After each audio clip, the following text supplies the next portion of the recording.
Thank you so much for tuning into Culture Fix. Today I am joined by the Australian Lebanese singer-songwriter and producer, Faydee, whose global hits include Better Days, Laugh Till You Cry, and Can't Let Go, and they have made you a worldwide favourite. Your latest releases, Keda, Yali Yali, mark an exciting new chapter, and you're blending pop with Lebanese roots. So, Faydee, I'm so excited to chat to you about the new music and your story. So, thanks for joining me. Thanks for having me. I'm excited here all the way from Sydney, Australia. I see we've got two different time zones happening, night and day. But you know what? We're excited and we've got lots to chat about, so it'll be good. Yeah. I'd like to go way back to the start to begin and really think about your early life because am I right in thinking you were born in Australia but Lebanese family? So I'd kind of like to think about that fusion of different cultures because we've got the stereotypes of the Australian culture and the Lebanese culture. So how did that kind of shape your kind of personality and your kind of your outlook on life? I guess it all started with my name. So my name Faydee, in Arabic, it's an Arabic name. And being here as a Lebanese in Australia, the original way of saying my name is Fadi, right? That's the Arabic way of saying it. And a lot of people, being, my Aussie teachers, whatever, friends or whatever, they don't know how to say Fadi. They're going to say fatty, fatty. I went to a Turkish school in high school. They called me Fatih because they've got Fatis in their name. So anyway, in primary school, actually had a cousin. His name was Shaggy, and he called himself Shady. That was before Slim Shady. So That's cool. That's cool. yeah, and so I was like, you know what?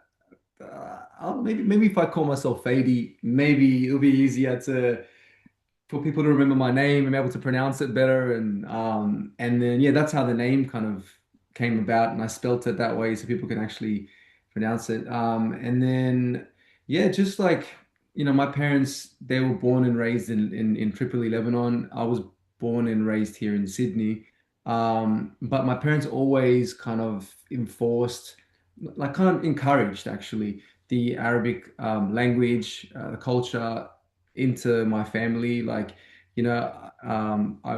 was always going to, making sure they put me in Arabic school, even though I hated it every weekend to go to Arabic school and learn Arabic Yeah. and write. I can write and read and obviously speak it. Maybe not the best, but I can at least speak it for someone that was born and raised in Sydney pretty good. And I feel like that helped shape my music and I appreciate it a lot more now, especially traveling and stuff. And you start to meet people around the world that can, maybe not speak English, but let's say you go to Spain and they can speak only Spanish, but then they also can speak Arabic because she's also Egyptian or Lebanese or something, and then it helps you. It's like, wait, I can speak Arabic, I can't speak Yeah. Spanish, but I can speak Arabic. So can you please help me with an iron? I need an iron right now. I've got a video shoot in like 20 minutes. I know, and it's funny because I think when you're younger, you don't appreciate the value of different languages, but as an adult, like it's such a game changer and it just opens the world to you. Yeah, it really does, So man. well done to your parents for pushing that. Yeah, Yeah, right it- choice. yeah, for Um, sure. Yeah. Thinking of your parents, were they kind of passionate about music? So was there a lot of music in your home growing up? Yeah, so there was a lot of music in my home growing up, like more so on my mum, with my mum, sorry. She, she's a great singer. She's got a beautiful voice. She always listened to a different, like an eclectic bunch of music. Like, you know, I'd say every few years she'd get into a new language or a new type of, I guess, she'd be into like when I was growing up, it was like French music was playing in our household. You know what I mean? A lot of French music, obviously a lot of Arabic. Then it went to like Bollywood music, a lot of Bollywood, watching a lot of Bollywood movies and Bollywood songs and all that sort of stuff. And now she's very much, and she's been into Korean music probably for the last 7 years, I'd say.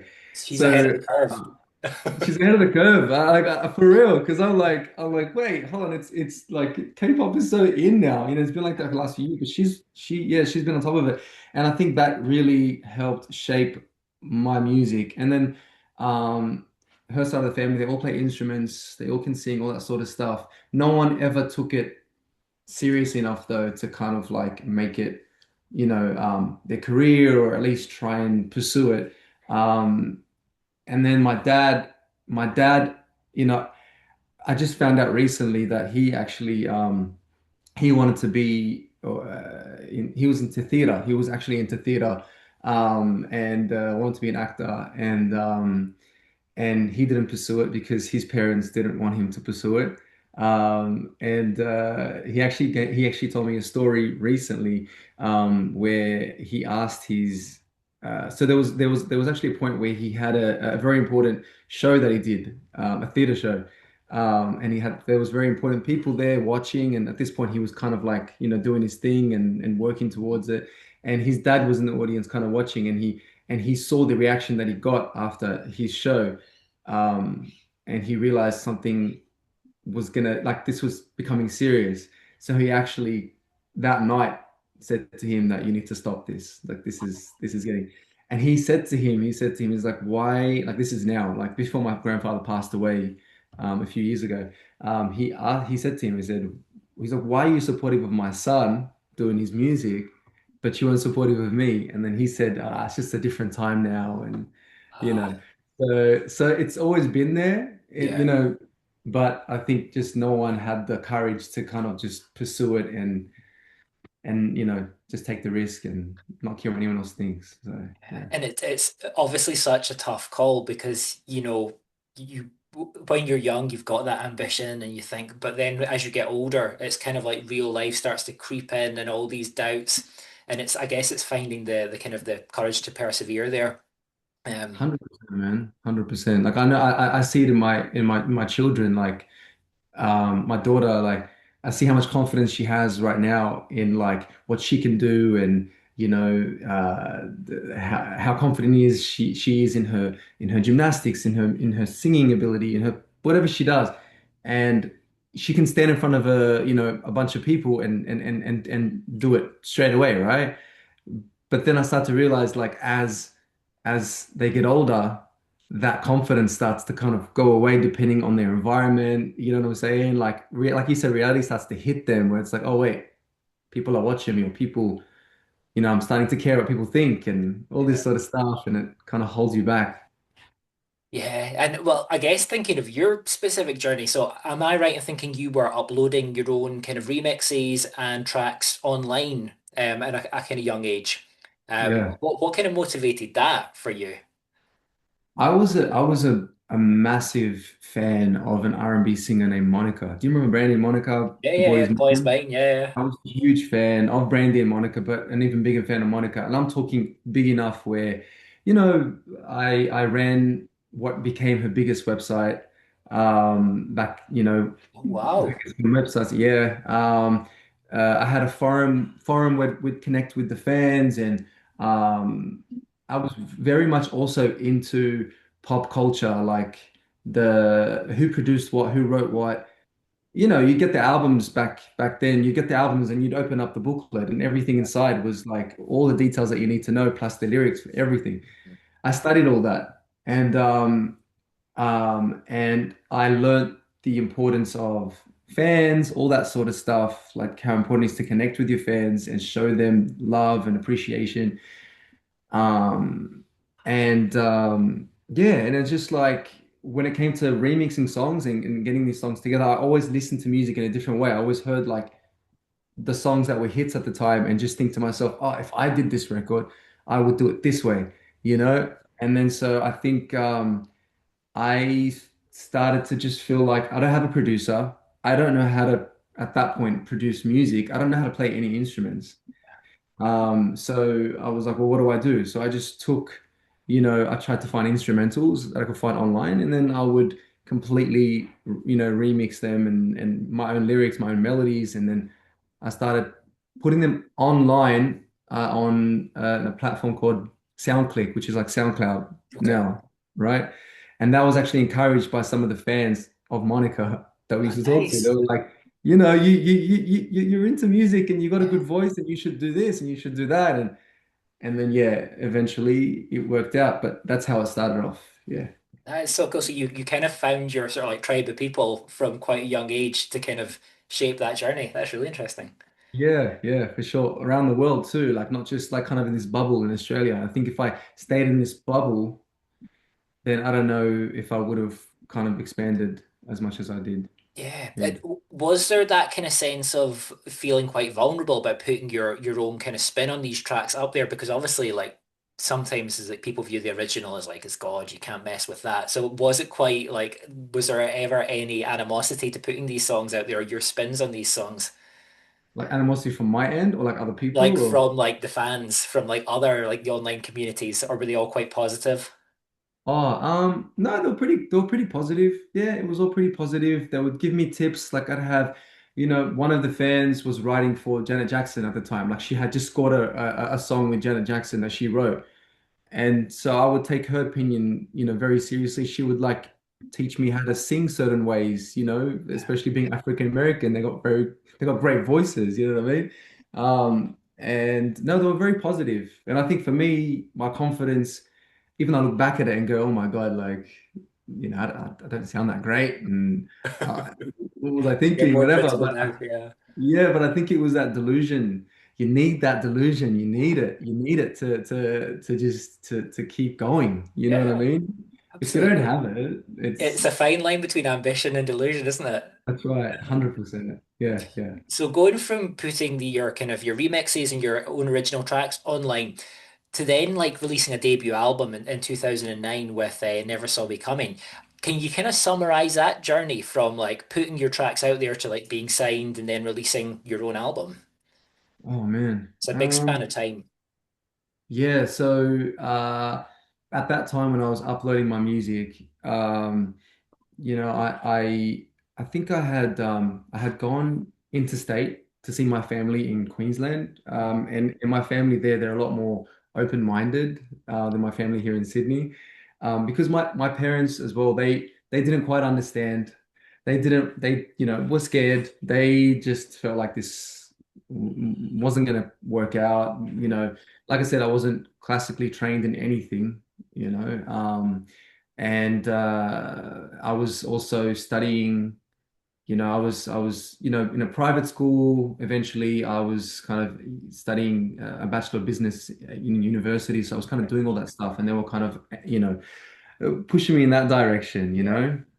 But when I was in Queensland, I met some of my family there, and they were very open-minded. So when I played my music, they were very much like, man, you should really kind of make this a thing. Like you should really keep going and like and push forward.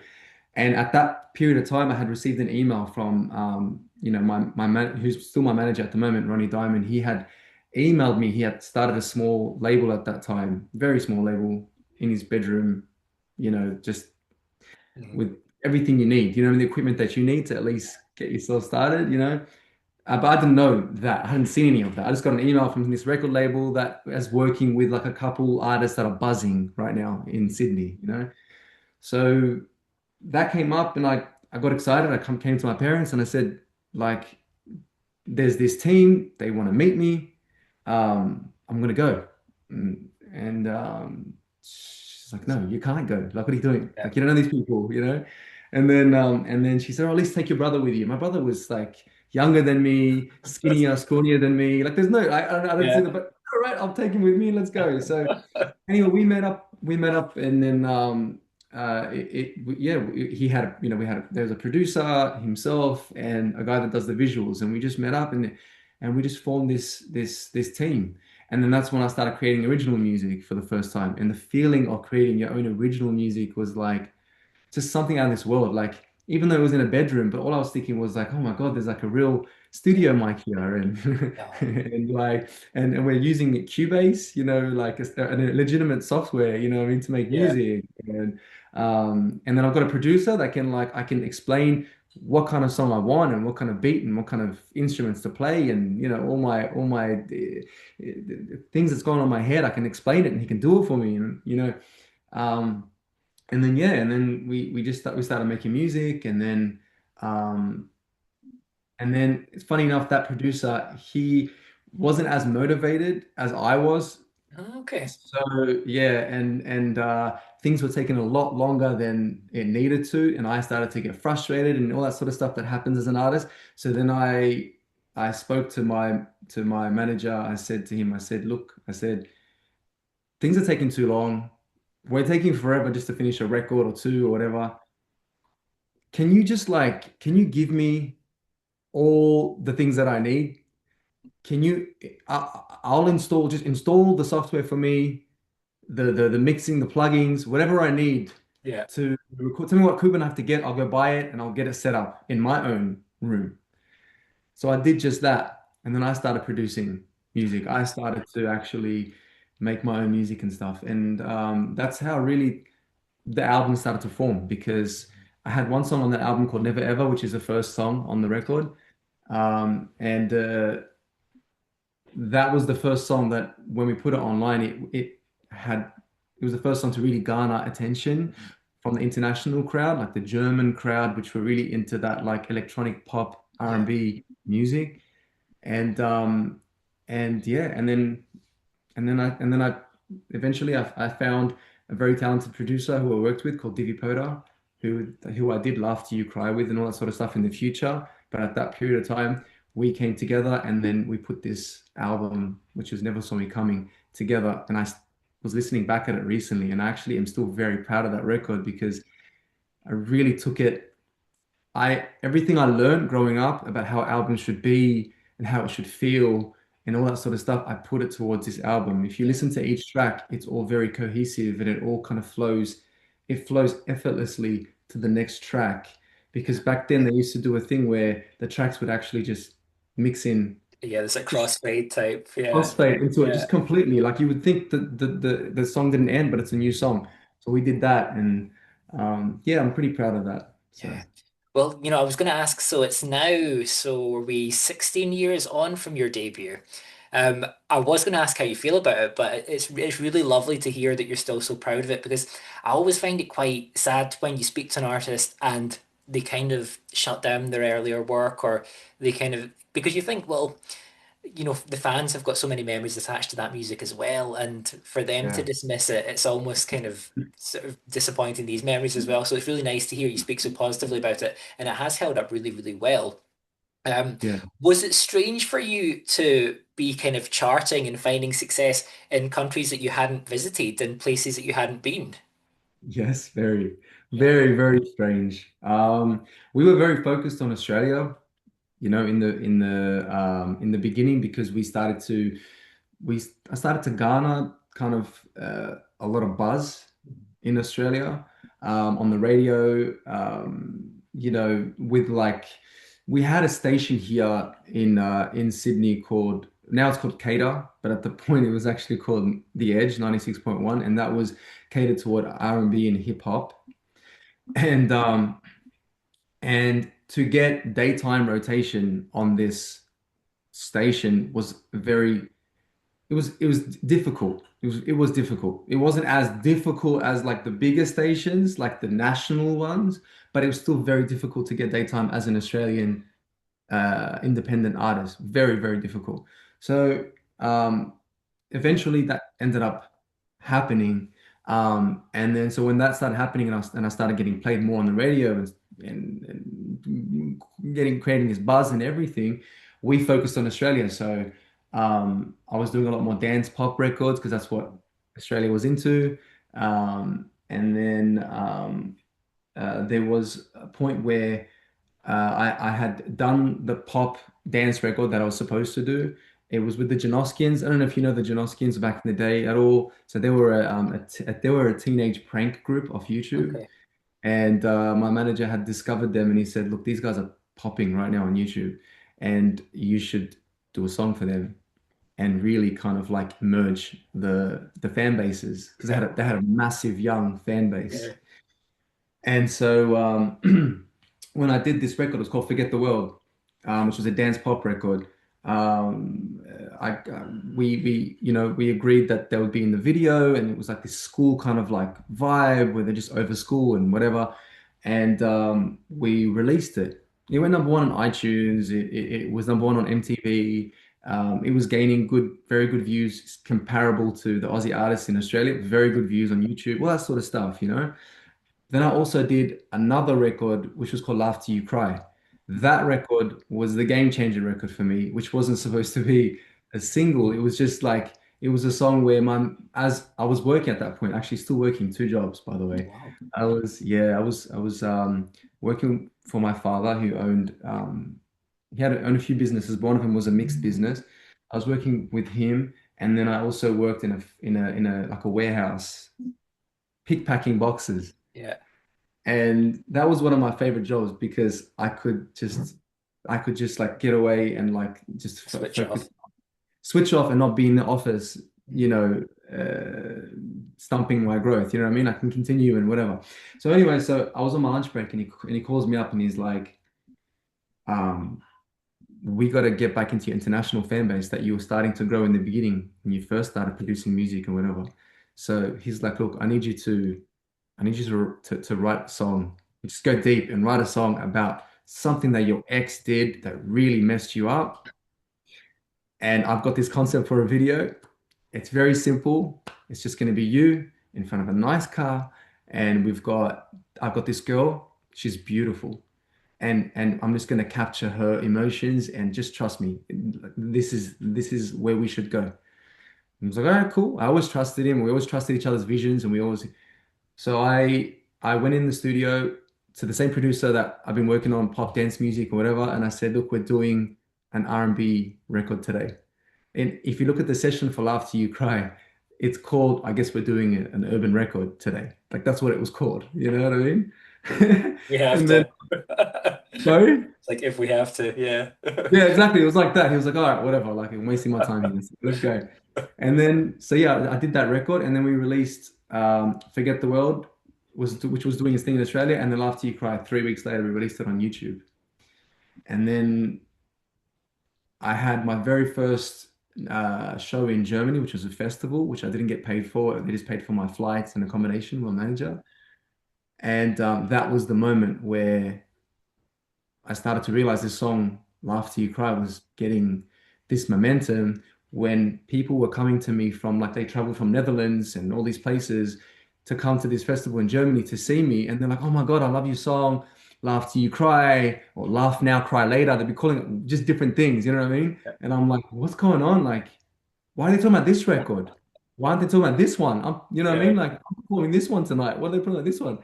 So that was the beginning where it was like, oh my God, like and then the song really hit off for the first country where it really hit off and took off was Romania. And that's where it comes back to what you were saying, like a country that I've never really heard of. I mean, and I didn't know much about. So when I landed in Romania to do my first show there, they asked me like, what do you know about Romania? And I remember the three things I mentioned were I think I said vampires. I think I said Dracula. It's the first one always, yeah. Yeah, Dracula. And then they said music. I said Inna. I said Stereo Love and Saxo Beat. Those were like the three things that we knew in Australia. You know what I Yeah. mean? And that was it. And it was the beginning of what became what it is now. Yeah. Um, how caught up do you get when it comes to things like YouTube views, Spotify streams? Are you quite good at like putting a song out and just kind of like letting it happen, or do you kind of obsess over the data? I obsess over the data for the first 2 weeks. Yeah, Yeah. I do. And I wish I didn't, but I've always been very just uh, into the whole aspect of my project, not Mhm. just, putting out the songs and then everyone will just take care of it and then it'll be fine. Yeah. You know what I'm saying? I feel like I've always had a very independent artist mindset, and I wish I wasn't so focused on it in the first, couple weeks or week or whatever it is, and just enjoy the ride. But it's very difficult to not. It's very difficult. Yeah. Do you feel like the process of releasing a single has changed over time? Because I get the sense that, maybe sort of 10, 15 years ago, it was the build up trying to get it to radio, whereas now it seems very, obviously it goes on streaming services and then it's about the social media push. Does it feel slightly different releasing a song in 2025 to when it did when you started out? Oh, 100%. Yeah, I think so.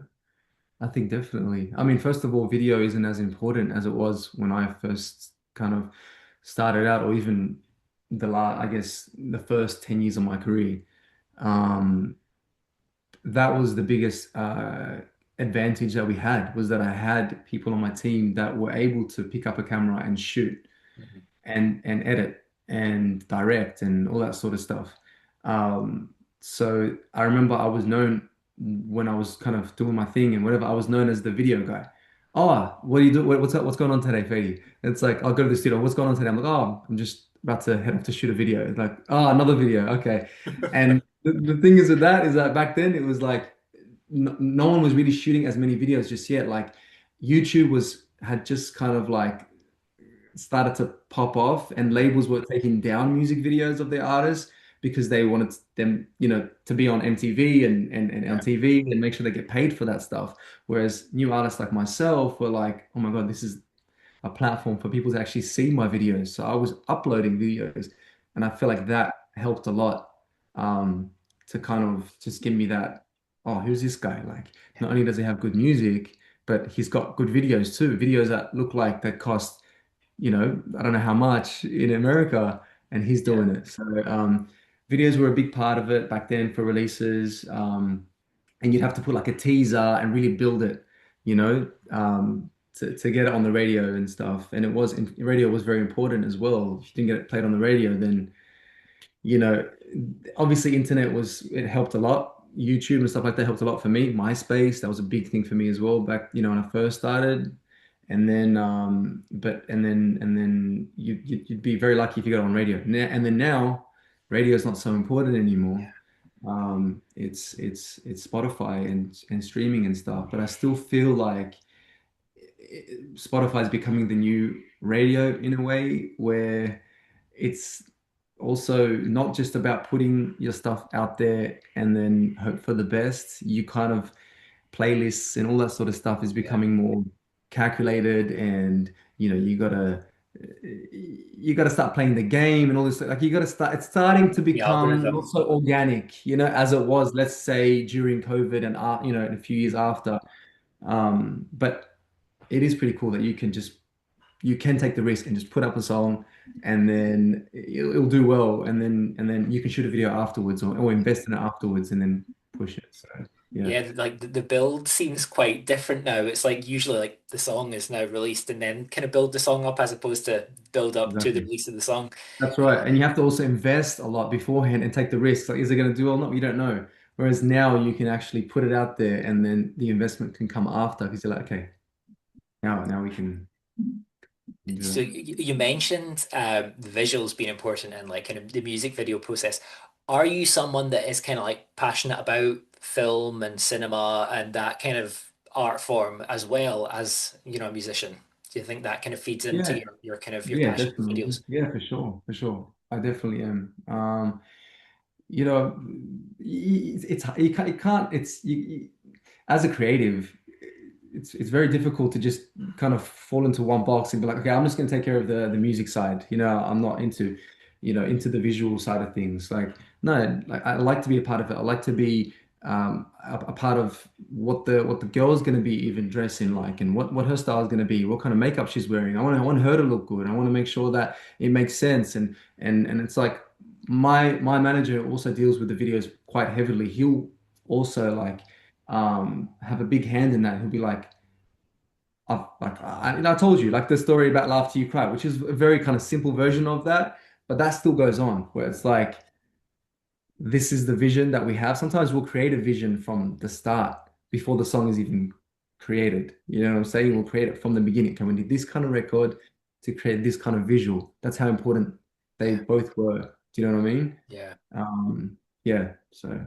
Have you been able to transfer that into like TikTok and kind of more kind of modern social media? Like, do you feel you've kind of mastered that side of things as well? 100%. Yeah, we have. Well, my team are very much have always been into their computer nerds, when it comes to that sort of stuff. So AI was something that we've been talking about for a very long time, and how it's important and how we need to really just accept it for what it is and embrace it and use it to our advantage. Do you know what I mean? We've used it. We started using it back in 20, I'd say 2020, I think. Okay. Yeah, graphics and stuff. We've been doing it since the beginning of Yeah. my career, where we would just completely recreate what was around us and everything. But yeah, with AI and stuff, we've definitely, it's helped us to not have to like stop us from shooting a video because we can't find a certain, a certain prop or a certain look or a certain this or a certain that. You can alter all that stuff, you know. I'm not the biggest fan of it, to be honest. I'm not the biggest fan of it, but you have to just go with the times and then just, you know, I kind of feel like it levels the playing field slightly, doesn't it? From like the major labels that are able to fire like tens of millions a music video to someone that's quite indie and starting out, it kind of feels like the balance has been slightly readjusted for both these spectrums. 100%, 100%. And even TikTok, like just being able to like release your song and not have to have a label behind you to be like, well, Yeah. if you want a song to be successful, you're gonna have to come with us first and then we can put it out. Sorry. It's like no, it's like now you can put out a song and be like, I have the song. Do you want it? Do you know what I mean? Like, Yeah. as artists, man, like we get treaded on, we get taken advantage of. There's a lot of stuff because for us, the most important thing is that we just want to be heard. We want to be seen. We want to be appreciated for our work, Mhm. for our creative energy. So, if someone is so passionate and so driven, it's all they want is like for the music to be out there and appreciated and loved. You're gonna take anything. It's just gonna be like someone's gonna come and dangle something in front of you and go, "Oh, you want it? Like, yeah, okay. Give Yeah. me everything and I'll make sure it's heard." That kind of thing. And I feel like that's I think it's fair. You think actually it's that music fills people's day. And if you think like from the moment you wake up, like most people have some form of music until the moment they go to sleep. So actually it should be fairly kind of rewarded for that or paid for that. So yeah, yeah. 100%. Um, 100%. let's think about your new tracks, Keda A, Yali, Yali.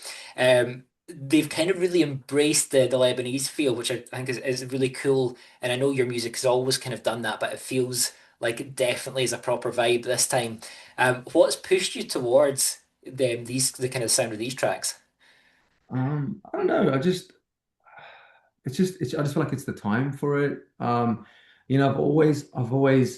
fans have always known, like since the beginning of time, I've always introduced some Middle Eastern aspects to my records, um, with going back to like Habibi, I Need Your Love, which I did with Shaggy, and Mohambi and Kosti, like that was that was a worldwide smash, right? And that song, I had put that, the elements of Arabic in there, not much, but a little something.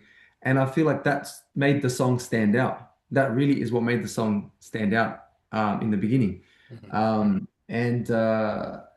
And I've always felt like that's always been my kind of, I don't know, my superpower in a way, that I had that kind of different aspect that I can put in my music. And with Kida and Yali, I feel like I'm just becoming more, because I'm seeing a lot of artists now, a lot of new artists that have embraced the Arabic community finally, where I feel like people are actually accepting it more. Whereas before, when I was doing it, it was like kind of shunned, but it was like embraced by the people that wanted it. But the people that didn't understand it, it was kind of like, what is this? Yeah. Unless it was Spanish, we're not going to play it. We're not going to, you know what I'm saying? Yeah. Whereas now I feel like the Arabic culture is becoming a lot more embraced, and so I'm like, you know what, like, all right, I'm just gonna go full force with all these records, you know what I mean? And with Kida Air, yeah, that was a fun record. That both these records I did in Romania, two different producers. Okay. Um, yeah, and uh, yeah, that was just fun records to make, to shoot and everything. We had actually shot both videos in one day as well, um, because I had to leave back to Sydney. Um, so that was a hectic It's like one, but it was just fun. efficiency. Yeah, efficiency, exactly. Yeah, it carries out throughout my whole career. And is the plan to maybe gather these in an album, or are you kind of enjoying the singles approach just now? I'd like to, man. I'd like to create a body of work. I would love to do that. I just want it to be the right body of work. I want it to feel very cohesive. I want it to feel anytime I do an EP, like if you go back to my EPs, each one of them are different than the other, but they all have a type of world for each Mhm. EP or album, you know? Yeah. And I don't know. Next year, I feel like I'm gonna go in a different vibe than what you've been listening to this year. So whether it's gonna be an album or it's gonna be singles, I'm not sure, but we'll see. And different vibe of sound, or what are you thinking? Like, I'm kind of uh, well, it's not. It's a different type of sound than what I've been releasing this year, but it's not a different type of sound completely to what I've released, if that okay, makes sense. yeah, yeah, Yeah, but I have been itching to do more R&B pop records with the Middle Eastern vibes. nice. That's what that's what Yeah, I'm looking at. Yeah, in I the think future. I think people will be very happy with that. Yeah.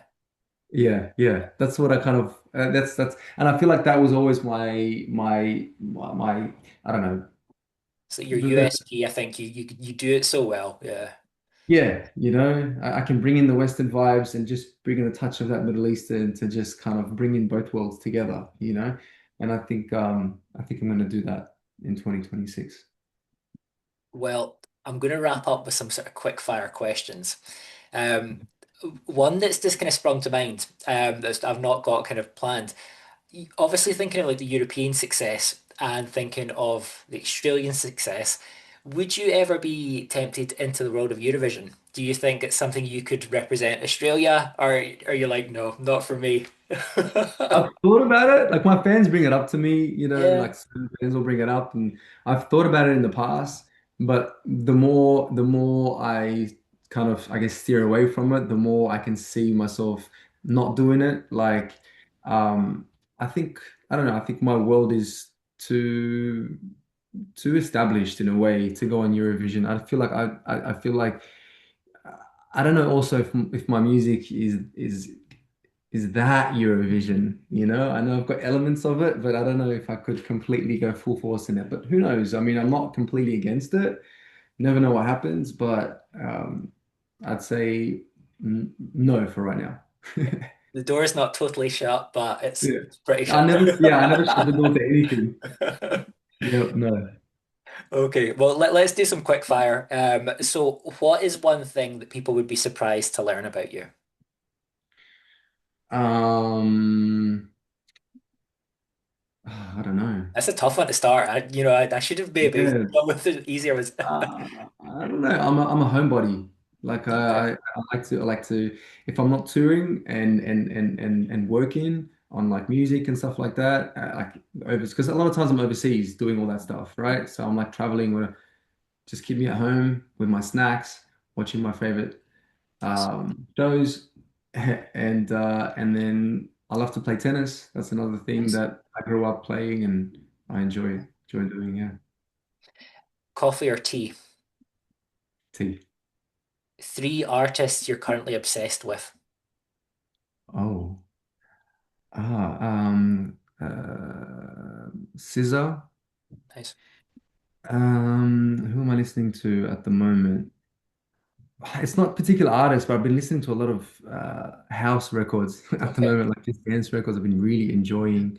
Um, at the moment, who else am I obsessed with? God, I'm so bad at this. God, I don't know. Hey, well, let's go house. House music, I think, is a good one because there's a lot in that. Yeah, I don't know what it is. Like with house music is like you just get that combination of like great concepts for songs, beautiful vocals, just top-notch production, and just elements in there are so inspiring. Yeah, Do you know what I that's mean? that euphoria, isn't it? It's that kind of feeling. Yeah. Yeah, yeah, 100%. What is one song you wish you had written from history? I was listening to it recently. Ed Sheeran, Shape of You. Oh yeah, yeah. That's You could one. retire on that. Yeah, 100%. What a song, but what a song. What was the first album you ever bought? Okay, so the first single that I ever bought, because I can't remember what the first album was, but maybe I can think about it. But first single was a song called Imagination by Tamia.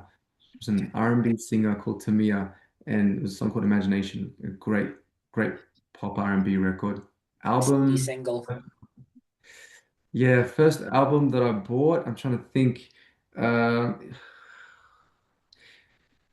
I don't know. I don't know, but let's say, oh man, let's go back to maybe Monica the Boy Is Mine album. Those are coming to mind. TLC Fan Mail, Yeah, Lauryn Hill Miseducation, like those kind of records. These are the albums that's coming to yeah. mind. There's definitely Backstreet a vibe there. Boys, Yeah, everybody, Backstreet Boys, Backstreet's Back, that album. Michael yeah, Jackson History album. Okay, so now we're going back further. So maybe History. I don't know. yeah. So Yeah, it's a good one to start with. Yeah. great one. Yeah. Um, who's your dream collaboration with? Oh my God. My dream collaboration with, oh, it changes all the time, man. It changes all the time. Um, who would I do a record with that would just like who do you see myself Oh, that's a good collaborating with? question. I see. I feel like I should kind of think Australian. Um, Australian? yeah. Well, I'm trying to think of like I've instinctively gone to like a female Australian singer. Um, A female Australian singer. Oh, who's a it's female quite a Australian big singer? category. Yeah, to be honest with you, the only one that I would just love to do because I respect her so much. I don't know how it would work because our styles are different. Is Kylie Minogue.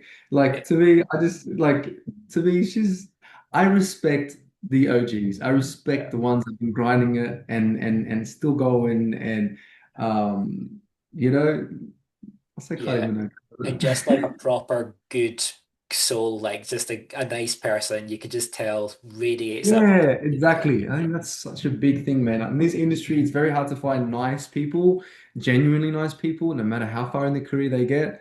And she's one person that definitely kept Yeah. her humble Australian side. Yeah. Yeah. What is a city that you could see yourself living in someday? Maybe Okay. not Sydney. Again, because I lived in Florence Ah, oh, for did a you? couple of years. Oh, Yeah, I lived nice. in Florence and I've lived there again and again and Yeah. again and again. Another city that I would live in Vienna in Austria. I Oh, would live in Vienna. heading there next month. Yeah. First Yeah. time. Yeah. Yeah. I've never been. Really excited. Yeah. It's a beautiful city, man. And you're going in the Christmas period, Yeah. right? Like, Yeah. oh, it's the Yeah. best. Oh Go my for New God. Year. Yeah. Oh my God. Enjoy it. Yeah, I'm excited. I feel it'll kind of bring some culture and some elegance. It just looks like a really classy city. Yeah. It will make you feel very royal over there. You got to, Nice. yeah, it will, man. Go on the carriage rides, the horse Yeah. carriage rides, go in the museum, Nice. and just enjoy the culture. It's beautiful. Nice. Yeah. My bank balance is not royal, but everything else will be. Yeah. Bro, it doesn't matter. Tell you how it makes you feel. All right. That's what Exactly. travel's Yeah. about. Just state of Experience. mind. That's right. What is one thing that you always bring on tour? My laptop, my in-ears, some spare USBs. What else do I bring? Snacks. Take my Yeah. snacks with me. The only because like I'm very specific with my snacks and Mm, my food. Once you go and in Australia, we are very spoiled for confectionery yeah. stuff. Get your Tim Um, Tams. Yeah, I don't like Tim Tams. You Oh see, no. No, okay.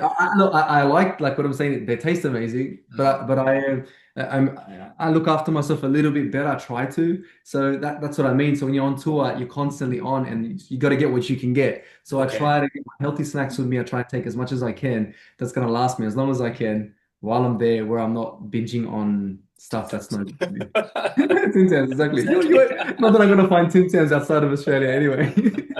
That is true. That's true. Okay, final question. One word that your family would use to describe you. Oh my God.